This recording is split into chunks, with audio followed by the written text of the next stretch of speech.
지난 26일 이희진 부모 살인 사건의 피의자 김다운의 얼굴이 공개됐습니다. 그의 얼굴이 공개되면서 사람들은 다시 한번 흉악범 신상공개에 대해 관심을 갖게 됐는데요.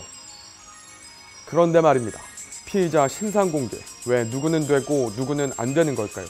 우리는 그 이유를 한번 알아보기로 했습니다.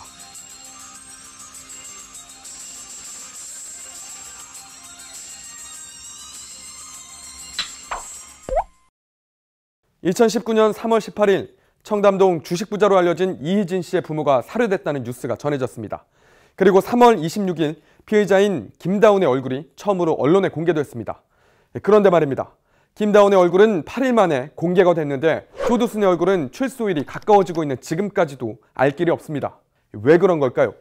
조두순 사건이 일어나기 훨씬 전인 1990년대에는 경찰이 수사 초기부터 흉악범 얼굴을 공개하기도 했습니다.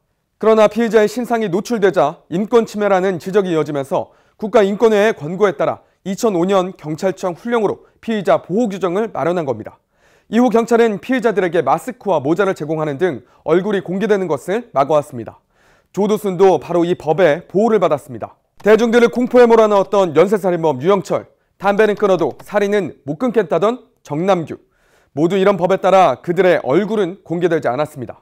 그리고 2009년 여성 7명을 살해한 희대의 연쇄살인마 강호순, 이 사건을 계기로 흉악범 얼굴을 공개해야 한다는 목소리가 높아졌습니다. 이러한 국민의 목소리에 경찰은 관련 법령을 정비, 2010년 4월 특정 강력범죄의 처벌에 관한 특례법이 개정돼 강력범죄 피의자의 신상 공개가 선별 허용됐습니다. 이 특례법에 따르면 범죄가 잔혹하고 충분한 증거가 있으며 국민의 알 권리 등 공공의 이익을 위해 필요한 사건인 경우 피의자의 신상을 공개할 수 있습니다. 단 피의자가 미성년자인 경우는 제외됩니다.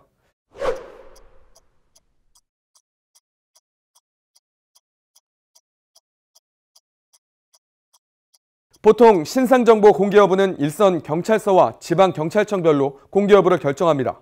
공개 요건이 충족되는지는 신상정보공개심의위원회에서 판단합니다. 심의위원회는 변호사, 정신과 의사, 교수 등 외부 전문가를 3명 이상 포함한 7명으로 구성되는데요. 문제는 위원회 개최 판단에서부터 경찰의 자의적 기준이 통용된다는 사실입니다. 위원회 개최 여부를 담당 지방청 과장이나 부장, 담당 경찰서 과장이 결정할 수 있기 때문에 일관된 기준으로 신상을 공개한다는 취지가 무색해진다는 지적이 나옵니다. 정신질환 피의자에 대한 기준도 뚜렷하지 않다는 지적도 많았습니다. 경찰은 2016년 5월 발생한 강남역 살인사건 당시 피의자가 중증 정신질환자로 재범 방지에 도움이 되지 않는다는 이유로 신상을 공개하지 않았습니다. 반면 같은 해 발생했던 수락산 살인사건과 오페산 터널 총격 살인사건 피의자들도 조현병을 알아왔지만 위원회는 신상 공개를 결정했습니다. 피해자 신상 공개 기준이 지나치게 엄격하다는 비판도 있습니다. 2017년 3월 인천 초등학생 살인사건의 주범 김모양과 공범 박모양은 어린 초등학생을 잔인하게 살해한 뒤 시체를 훼손하고 유기했지만 특강법에 따라 만 19세 미만에 해당돼 신상 공개를 피할 수 있었습니다. 흉악범이 나올 때마다 바뀌는 신상정보 공개의 모호한 기준, 또 다른 피해자가 발생하기 전에 국민의 알 권리와 피의자 재범 방지를 위해 제도 전반에 대한 재검토가 필요하지 않을까요? 오늘 3부 뉴스는 여기서 마치겠습니다.